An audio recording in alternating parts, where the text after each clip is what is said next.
For every medium of entertainment, there seems to be a top 100 list for easy reference to experience the greatest that the medium has to offer. Film has lists from both the British Film Institute and the American Film Institute, breaking down the greatest films since the dawn of their medium. Time magazine, the BBC, and the United States Library of Congress have massive lists for the best books of all time. There's even a book about books, with Peter Boxall's popular title, 1001 Books You Must Read Before You Die. Enemy, Billboard, and Pitchfork have easy lists of not just the 100 best albums of all time, but even 100 lists for each decade specifically. For the truly curious, you can even go through the top 500 list published by the Rolling Stone. But when it comes to video games, there aren't easy lists like that. Sure, there's a million top 10 lists for everything that you could ever imagine. Yes. Hello, Cringe Department? I'd like to file a claim. But there isn't that many top 100 lists. I think that this is partially the result of video games still being a very young medium, and the media focused around it being even younger. The oldest video game publication is Japanese games magazine Famitsu, which was founded in 1986. A full 3 years after the Famicom had made it into the Japanese home, and a full year after the NES had made it into America. Books and music have been around much longer than any of us have been alive, and film is also old at this point. Film has been around since the early 1900s, and publications like Variety sprung up as early as 1905 specifically to cover that industry. Being young, there just isn't a sense of history that these other mediums have that video games have. There are also simply logistical problems with trying to make a list of this size. First, there's simply no way to get through the mass majority of any kind of medium. Comparing video games to film once again, in 2019 there were 792 films that were released in the United States. In 2019 for video games, there were 8,000 games that were released on Steam alone. Even if we assume the time commitment is about the same, of about 2.5 hours, you would need 833 days just to play through all of these games, compared to the 100 days for the films. Both of these numbers are pretty ludicrous, but that just shows you how much there is to get through with video games. And since I was already doing the research, if you're curious about music, those raw numbers are harder to find, but once you do find them, it's pretty astronomical. While there were about 100 albums per week coming out in 2000, as of 2018 that number ballooned and there was about 11,000 songs uploaded to Spotify every single day. Oh, baby, a triple! That's a little more than 4 million songs a year. Using Billboard data for all the songs that made it into the top 100 of 2018, we can assume that each song is about 3.5 minutes long. 3.5 minutes long times the 4 million songs means that we're left with about 14 million minutes of music. Meaning, if you wanted to listen to just all of the Spotify releases from 2018, you would be listening to the music for about 9,722 days, which equates to about 26.5 years. That's a lot of numbers. It's a lot of math. That's too much, man! But where was I? Are we talking about video games?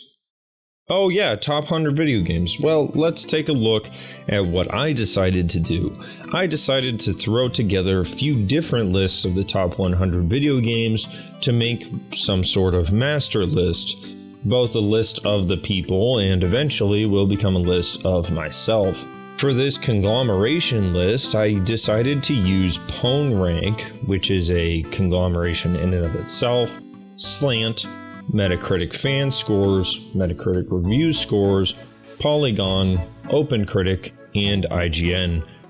I could have used more, but if I'm being completely honest, this project's already getting a little bit more ridiculous than I intended. After I put all these into the same Excel sheet, I was left with a lot of duplicates and special editions, which I immediately deleted.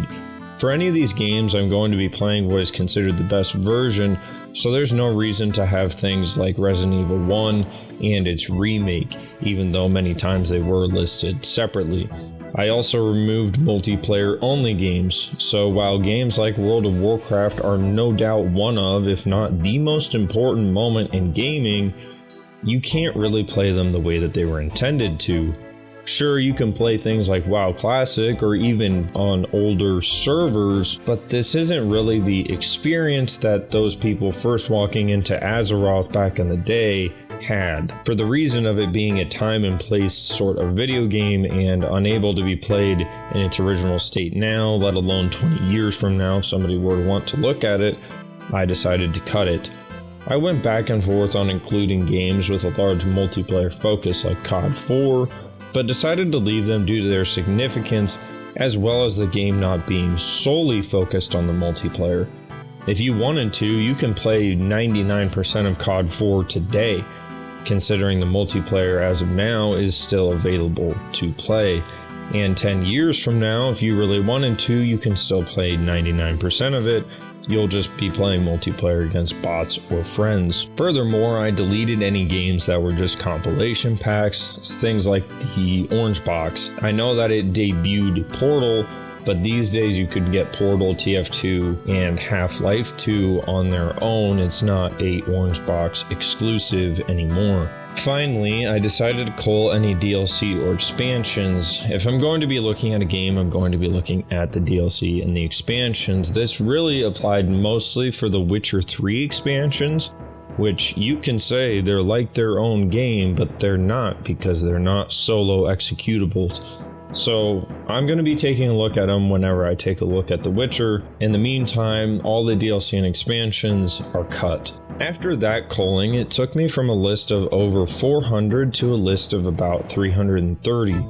The next step was to start actually comparing the lists and removing games that only appeared on one. I'm not trying to roast anyone for their opinions here, but is Madden 2002 through 2005 really one of the best games of all time? Funnily enough, each one of them appeared on at least one of the lists, but none of them appeared concurrently on two, so therefore they all got cut. Through this first set of cuts, there were some surprisingly large cuts made. Mother 3, Secret of Mana, Warcraft 3, Resident Evil 2, Oblivion, Quake, Gears of War, Pro Skater 3 and 4, Modern Warfare 2, Kingdom Hearts 2, Final Fantasy X, Monkey Island, and a bunch more.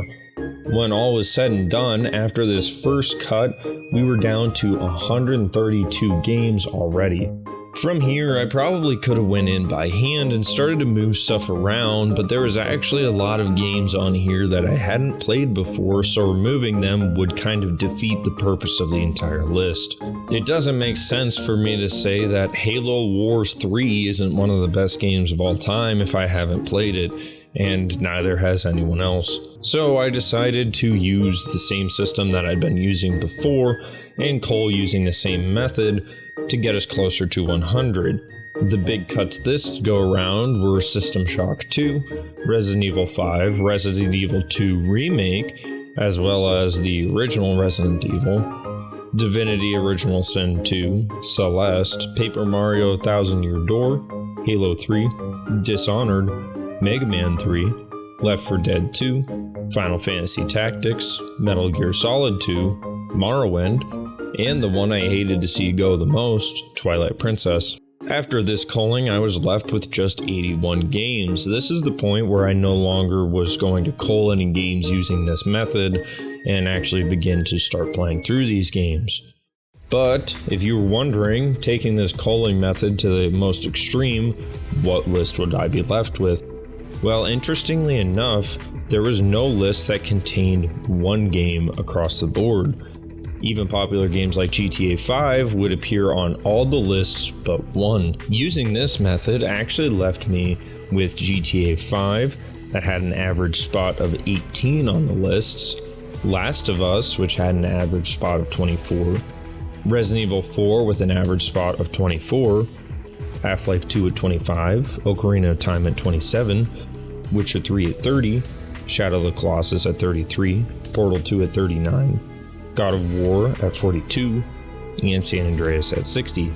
So in a way, you could look at this list as the top 10 games of all time. Interesting to note that of this list, this does contain 3 Sony exclusives. But back to my list. After removing Inside, because I've already played it and it's not good, I was left with a list of 80 games, 20 short of the 100, but that was somewhat intentional. This gives me room to add my own games as I go along, because I want this list to reflect how I feel about the games, meaning that I'll remove and add as I see fit, but I'll never go over 100. This list definitely has its own problems that I would like to remedy, but I'll do that as I start to play these games. First of all, there are 9 Mario games on the list. I love Mario and believe that these games are probably deserving of their spots on the list, but 9 games for one series is excessive. Zelda is also overrepresented here with 5 games, including every mainline console Zelda except for Twilight Princess and Skyward Sword. Grand Theft Auto also takes up 5 spots with literally every single mainline GTA game since Grand Theft Auto went 3D. As much as I love these series, I think that putting this much emphasis on them is a little too excessive, so I'll eventually end up culling these parts of the list down, but I'm not going to do that until I actually play the games. Going back and forth, I decided that the best cap would be capping things at 3 mainline entries. So for Zelda, I could have 3 games, and for Mario, I could have 3 games. This also means that I don't have to remove things like Super Mario Kart, which are on the list as of right now, because they're not technically mainline Mario games. After that final rough edit, here are some facts about the list. The oldest game on the list is Donkey Kong, which was released 40 years ago in 1981, with the newest game being Persona 5 Royale, released a year ago in 2021. If you were to average out the year of release for all of these games, it would be about midway through 2003. And since I haven't tortured myself enough, I decided to take a look at how long it would take to actually play these games to completion, like a normal person. So this doesn't mean actually 100%ing these games, but I'm not speedrunning them either. And I was met with a total of 2,517 hours, or 104 days of pure game time. That's a lot of gaming, boys. We're gonna be here a while. So with all of that gaming, what do I do from here? Well, I'm going to be playing through these games to see if they really deserve their spot and maybe discover a new favorite. I'm not going to go in any particular order. Initially, I thought about going in order from year of release, or maybe order of the highest spots that they achieved on certain lists or something like that, but I really don't think that's going to help. I'm going to go through and play the games that seem interesting, or the games that you guys would like to see me do. So, while I could go through and play the longest ones first, I think I'm going to wait and play those closer to the end of the list, or kind of pick away at them in time. Speaking of requests, when I told my brother about this list, he actually got very, very upset that Grim Fandango was on this list. So that is going to be the first game that I'm taking a look at. I'm already a few hours in, and unlike his impression of the game, I do think it's pretty fun, but if it deserves to be in the top 100, well, we'll see. In the meantime, I'm going to put this list in the description so you guys can take a look at it and see about what things you would either like to see removed or added. I'm curious what you guys have as your top 100 lists, or some semblance of your top 10 lists. Everyone has different tastes, and sometimes it is fun to see what somebody saw in a game that maybe you didn't. So in the meantime, I hope that you enjoyed this video and enjoy this project. It seems like a fun thing to do, and I'll see you next time when we take a look at Grim Fandango. That's right, we're Japanese.